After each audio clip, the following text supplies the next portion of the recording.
அப்படின்னா இன்னைக்கு ஒரு பெரிய விவாதம் நடந்துட்டு இருக்கு. இசையா மொழியா அப்படின்னு சொல்லி ஒரு பக்கம் வைரமுத்து, இன்னொரு பக்கம் இளையராஜாவை பற்றி மாறி மாறி விவாதங்கள் நடந்துட்டு இருக்கு. இந்த படத்தை பார்க்க வேண்டும்.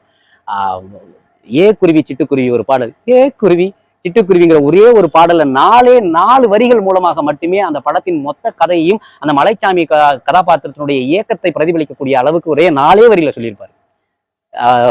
பொல்லாத வீடு கட்டு பொன்னான கூடு பொண்டாட்டி இல்ல வந்து எங்கூட பாடுங்கிறத அவ்வளவுதான் மலைச்சாமியோட கதாபாத்திரம். அதை அவ்வளவு அற்புதமா வைரமுத்து, எனக்கு தெரியல வைரமுத்து தவிர வேற யாரும் இப்படி எழுதியிருக்க முடியுமான்னு தெரியல. இந்த பாடலுக்கு இளையராஜா அவர்களை தவிர வேறு யாரும் இப்படிப்பட்ட ஒரு பாடலை, இப்படி ஒரு இசையை உருவாக்கி இருக்க முடியுமான்னு தெரியல. இவர்களுக்கு இடையில் இப்படி ஒரு விவாதம் நடக்குதுங்கிறதே வந்து ரொம்ப தவறான விவாதம் நான் நினைக்கிறேன். அம்மாவா அப்பாவா இந்த கண்ணா அந்த கண்ணான்னு கேட்கிற மாதிரி இருக்கு. ஸோ இப்படிப்பட்ட ஜாம்பவான்கள் எல்லாம் கடைசி நேரத்தில் இப்படிப்பட்ட ஒரு சின்ன சின்ன விஷயங்கள்லாம் வந்து பண்ணாம இருக்கிறதுங்கிறது, அதை வந்து நம்ம சமூக வலைதளவாதிகள் ஒரு பெரும் விவாத பொருளாக மாற்றாமல் இருக்க வேண்டும் என்பது வந்து ரொம்ப முக்கியம்.